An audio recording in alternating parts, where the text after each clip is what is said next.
नमस्कार। आज उत्तर प्रदेश की बात करेंगे और बात समाजवादी पार्टी के मुखिया अखिलेश यादव और उनकी राजनीति के आसपास केंद्रित होगी।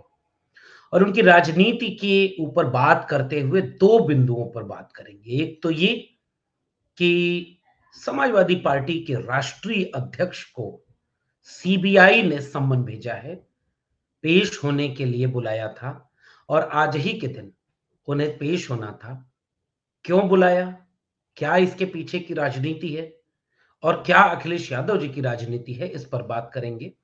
और दूसरी तरफ बात उनकी पार्टी के उन तमाम विधायकों, नेताओं की बात करेंगे जिनकी अंतरात्मा जाग गई और उन्होंने समाजवादी पार्टी को धोखा देते हुए दूसरे खेमे में जाना स्वीकार कर लिया। तो ये अंतरात्मा की पूरी कहानी क्या है? इस पर बात करेंगे और इस उत्तर प्रदेश की राजनीति पर और समाजवादी पार्टी की रणनीति पर इसका कितना असर होगा, इसका विश्लेषण करेंगे। स्वागत है आप सबका 4 पीएम न्यूज़ नेटवर्क पर। 4 पीएम देख रहे हैं आप और आप सबके वजह से 3 मिलियन से ऊपर सब्सक्राइबर हो गए। एक छोटा-सा सहयोग, एक बातचीत संजय शर्मा जी के कहने पर हम जैसे लोग भी अपने विश्लेषण के साथ इस चैनल के साथ एक छोटी-सी भूमिका निभाते हैं।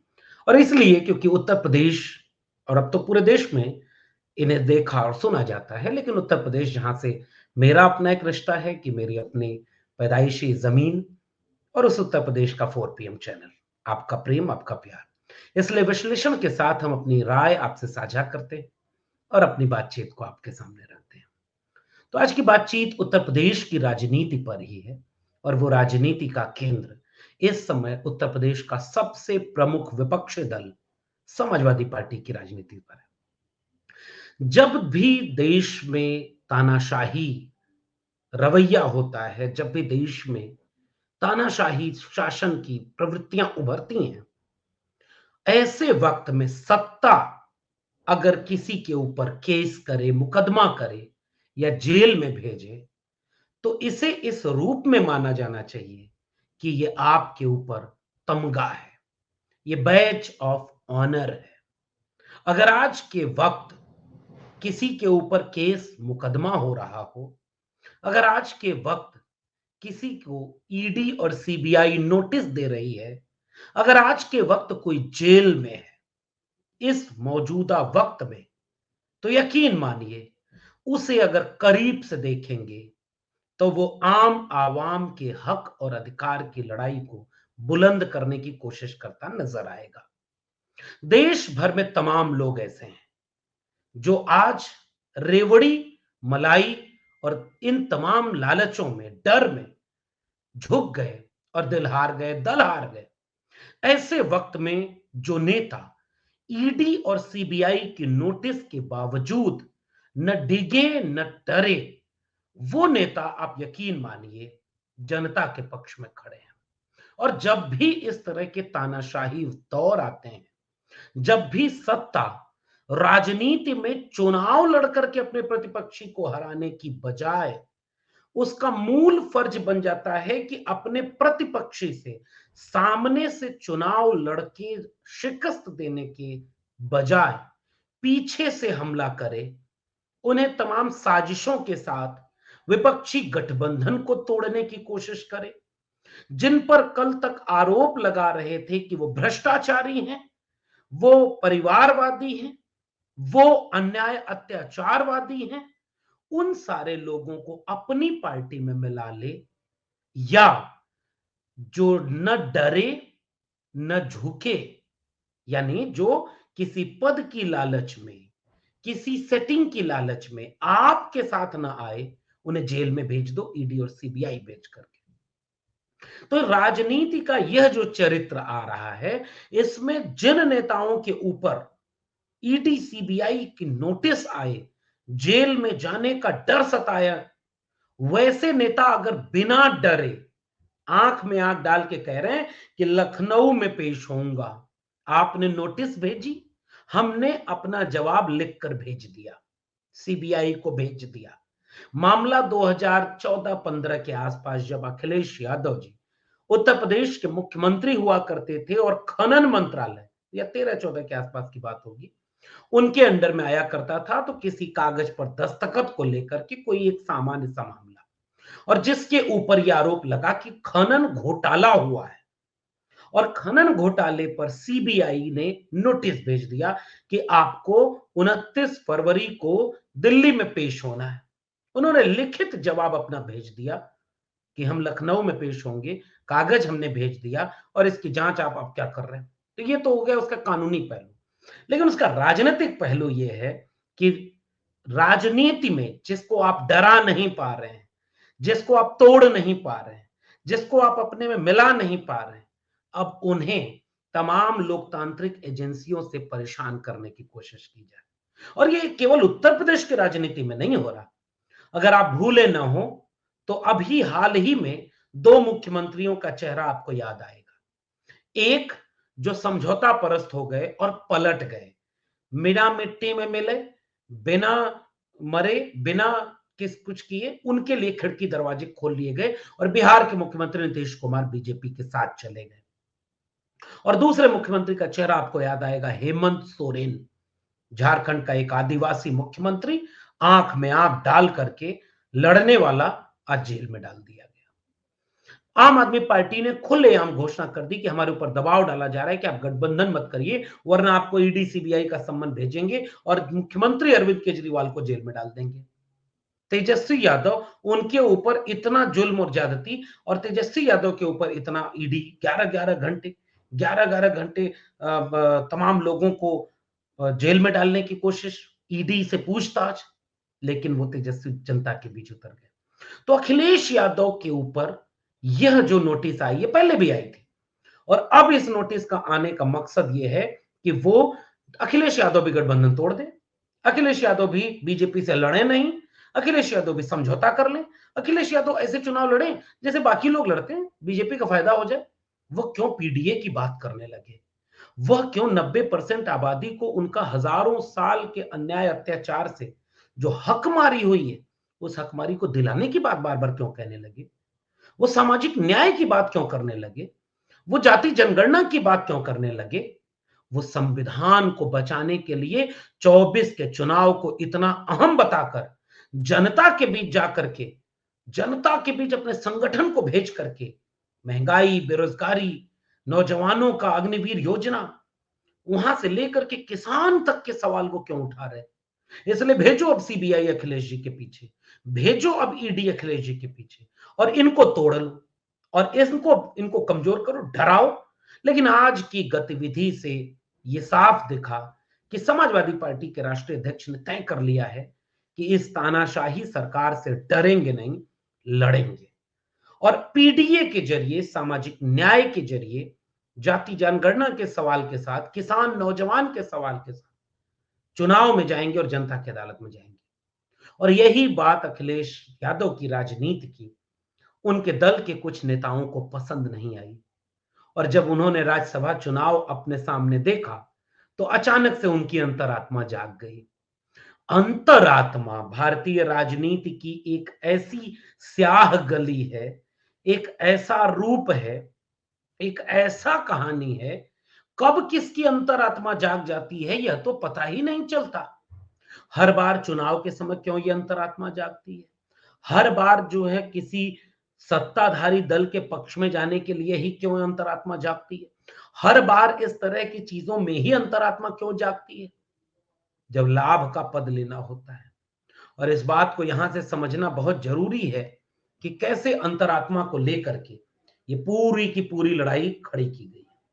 अच्छा, हुआ क्या? किस्सा यही है कि उत्तर प्रदेश में राज्यसभा का जब चुनाव की वोटिंग होने लगी, और राज्यसभा में चुनाव की वोटिंग के समय जब तय हुआ कि समाजवादी पार्टी के पास 3 राज्यसभा सांसद जिताने के लिए कोशिश की जा रही थी, 3 राज्यसभा सांसदों में से कुछ वोट कम पड़ रहे थे, और उन कुछ वोटों को कम पड़ता देख, जो क्योंकि बीच में आरएलडी का दल और दिल दोनों जीत लिया गया था, आरएलडी का दल और दिल जीतने की वजह से यह जो 9 विधायक आरएलडी के थे, वो कम हो गए, वो वहां से हट गए और सपा के गठबंधन से वो 9 विधायक अलग उठ गए। तो फिर भी तमाम समीकरणों के साथ 2 विधायक कम पड़ रहे थे और बीजेपी के पास 8 विधायक कम पड़ रहे थे। कल्पना करिए, चंडीगढ़ मेयर इलेक्शन याद रखिएगा, और यहां से आपको लोकतंत्र और उसके ऊपर आने वाले खतरे पर बात होगी। और इस खतरे के जरिए आप इस बात को समझें कि असल में कहानी क्या है।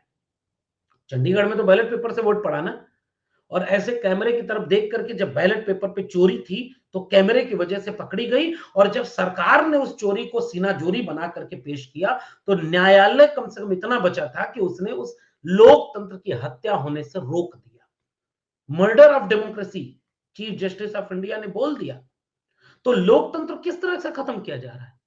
अगर आपके विधायक जितने हैं उतने विधायक पर आप जीतते, लेकिन विधायकों की अंतरात्मा जगाई जाती है। तो 8 विधायक चले गए, 1 या 2 विधायक गैर हाजिर रहे जो पीडीए वाले हैं। एक आध 2 विधायक जिनमें से किसी को पैकेज मिला।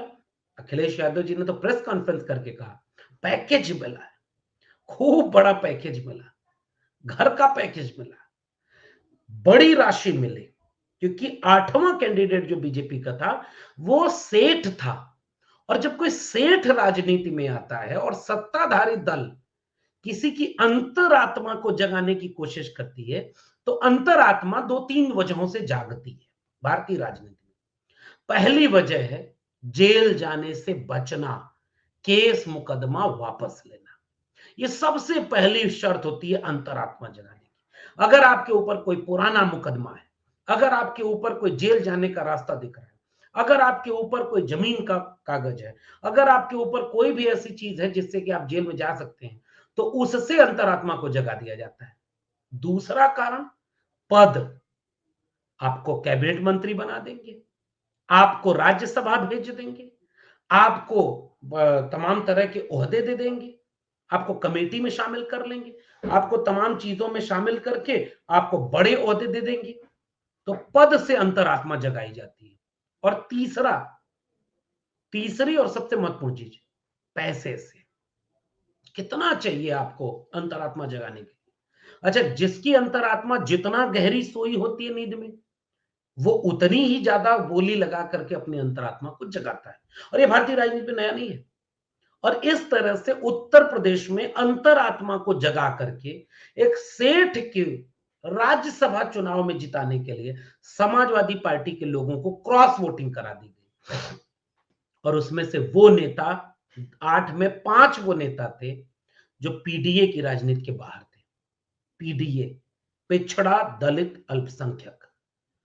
समाजवादी पार्टी उत्तर प्रदेश में एक ऐसी वैचारिक राजनीति पर खड़ी है जो बीजेपी के सामने सबसे बड़ी चुनौती बनकर के खड़ा है। बीजेपी धर्म के नाम पर गोल बंद करती है। बीजेपी चाहती है कि सब लोग मंदिर या मस्जिद के नाम पर वोट दें। बीजेपी चाहती है कि हर देश का नागरिक इस बात को देखे कि कौन राम का विरोधी है, कौन राम का नहीं है, कौन मंदिर गया, कौन नहीं गया, और उससे जोड़ करके उसके लोकतंत्र का सबसे बड़ा निर्णय कि आप अपना वोट किसे देंगे। ये कोई सामान्य निर्णय नहीं होता लोकतंत्र में, यह लोकतंत्र का सबसे बड़ा निर्णय है। अगर वोट प्रभावित हो जाए, वोट किसी गलत मुद्दे के आधार पर दे दिया जाए, वोट बरगला कर दिलवा लिया जाए, वोट खरीद या बेच लिया जाए, तो लोकतंत्र खत्म हो जाएगा, या वोट की चोरी कर ली जाए। सोचिए, एक अकेला सब पर भारी, लेकिन उसको अगर 8 एमएलए चाहिए तो सीधे सीधे वो दूसरे के एमएलए को ले रहा है अपने पाले में। अच्छा, कोई ऐसे अंतरात्मा तो बाहर से जागती है, आंख में पानी चाहिए होता है, और वो पानी देश की राजनीति में खत्म हो चुका है। और इसलिए ये अंतरात्मा कहने की बात होती है। कभी अपनी पुलिसिया इनकाउंटर की कहानी अखबार में पढ़ी है? एक अपराधी सामने से आ रहा था, मुखबिर ने इशारा किया, सामने से आते हुए उस मुखबिर को जब इशारा पाया गया तो पुलिस गश्ती दल ने उसे रोकने की कोशिश की। उनमें से उन्होंने हमला कर दिया। जवाबी हमले में एक अपराधी मारा गया और उसका साथी भागने में कामयाब रहा। 99% इनकाउंटर की कहानियां ऐसी ही होती हैं।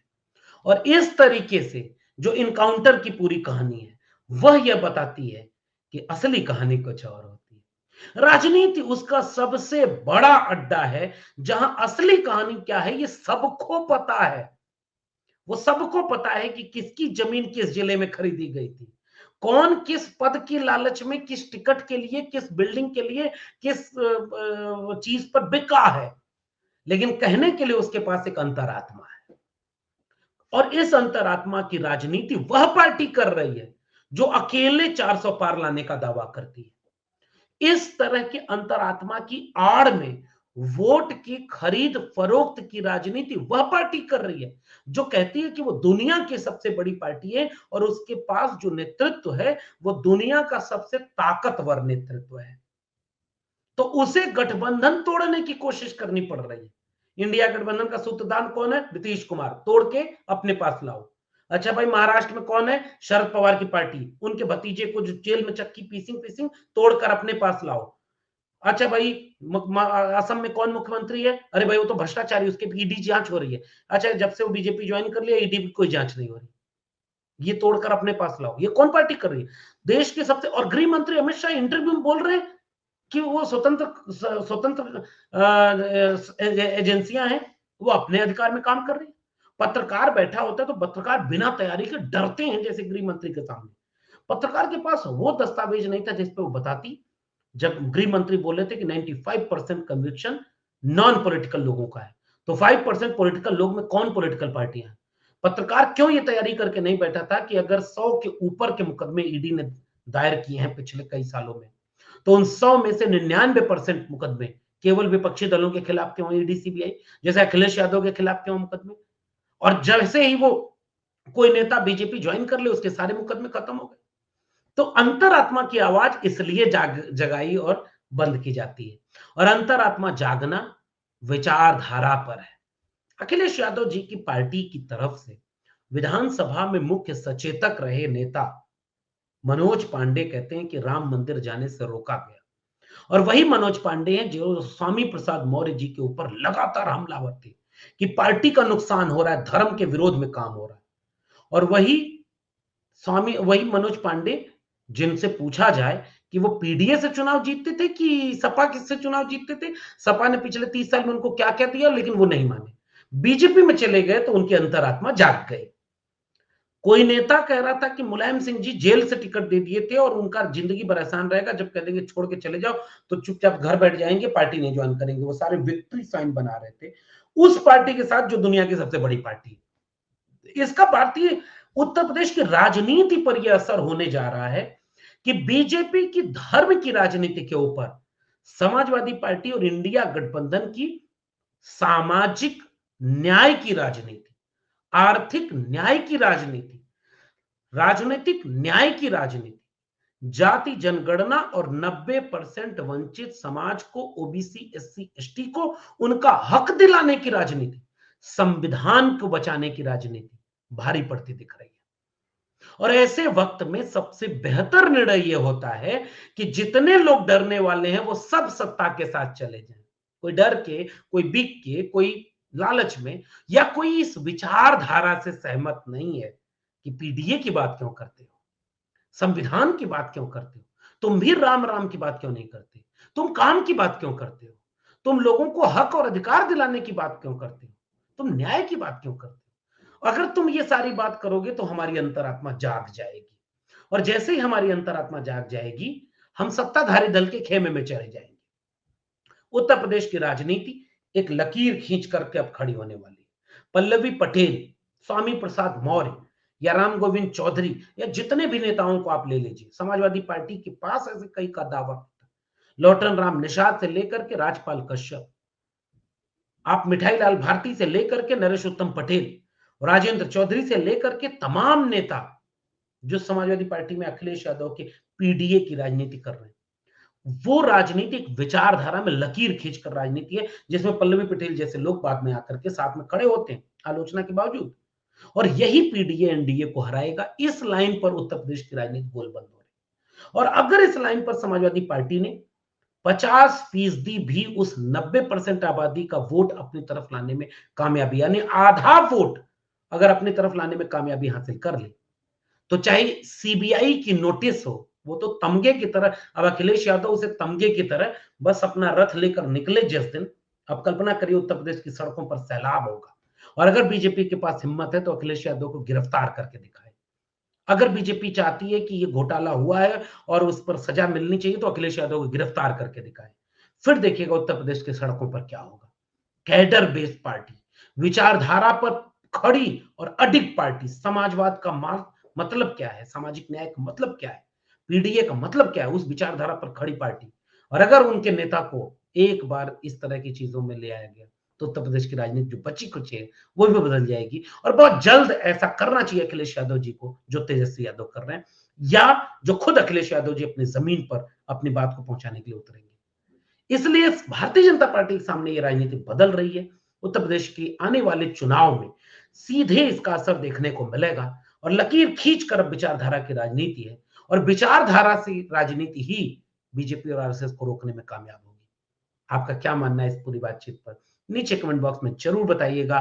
फिर मिलेंगे किसी और विश्लेषण के साथ आज 4 पीएम की ऑफिस से। आपके साथ ये विश्लेषण कैसा रहा, इसकी जवाब टिप्पणी और इसका सुझाव हमें जरूर दीजिएगा। फिर मिलेंगे, तब तक के लिए बहुत बहुत धन्यवाद।